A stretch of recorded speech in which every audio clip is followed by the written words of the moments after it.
Welcome back to the Eyewitness News Countdown. Now a very different discussion about the effects of Hurricane Ian. For some, the dangers of a disaster like this don't just come from floods and winds and resource scarcity. They also come from the people who they live with. Domestic violence victims are at an elevated risk of further abuse in these situations. So says the author of True to Triumph, not Trump. I'm so used to seeing that. Lily Sanders, welcome. Truth to Trump. Truth to Triumph. And let me just, before we get into this, you talk about domestic violence because that's what happened to you. Truth to Triumph, right? Exactly. I am also a survivor. And it's true, Bill. Victims can expect added violence and even potential death, secondary to their abuser's stress and loss of control. We look at Hurricane Ian and we see the effects that it has. But this puts an abusive person over the edge. And in fact, when they can't cope and lose control over survival, they can become extremely violent. And if their home is destroyed, or if their home they find themselves trapped in their home because everything else is shut down, this makes it even worse. It is, and correct me if I'm wrong, much the same as you talked about and we all saw during the pandemic. Absolutely. It just raises the bar. Let me put it this way, give you and viewers a different way of looking at it. More heat holds more water as it relates to hurricanes, right? Yeah. Well, the same is true in the turbulent mind of an abuser, but the result is a human storm surge. Wow. More heat holds more water, and the result is a human surge. A storm surge. Correct. So what do you advise to people? Because some of these social service agencies that would normally deal with, let's say, domestic abuse victims aren't in operation in a catastrophe. This is true. And that's a very, very good point that you raised, Bill.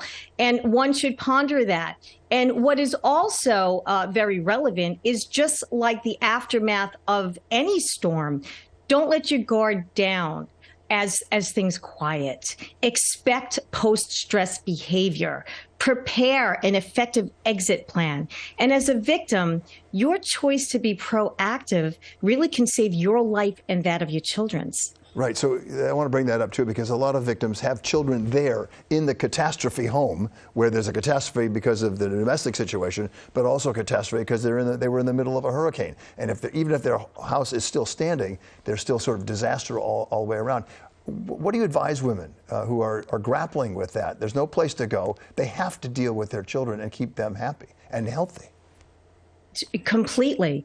And, there really is a silver lining behind this, Bill, because while we're seeing this catastrophe and while we're seeing this storm and how it has devastated so many and continues to leave people homeless, it also brings an interesting opportunity for victims to run for their life with their children safely and effectively and forge a new life. So you're telling those women in the wake of all this, even if their home is a wreck, get out of there with your children. Yeah. I mean, are we comparing a home that's a wreck physically?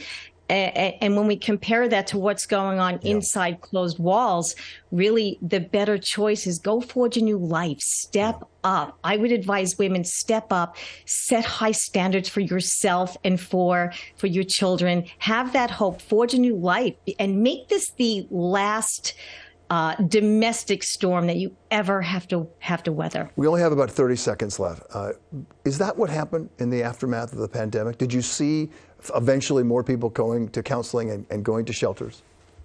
I did. I actually got pretty busy as a coach and even as a speaker virtually because people were, it was kind of twofold. People were feeling trapped, but those that really took that courageous step and said, hey, there could be something better than this, that's what they did. Because during the pandemic, it was, again, the heat was high. The water was really flooding everyone. Everyone was stuck in the home, right? Yeah. But this also allowed a lot of women to rethink their life and move on. Lily Sanders, author of From Truth to triumph. Thank you for bringing your wisdom and insight, and hopefully you get the message out to women. I appreciate it.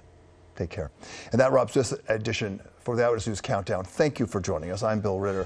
For all of us here, we'll see you same bat time, same bat station tomorrow.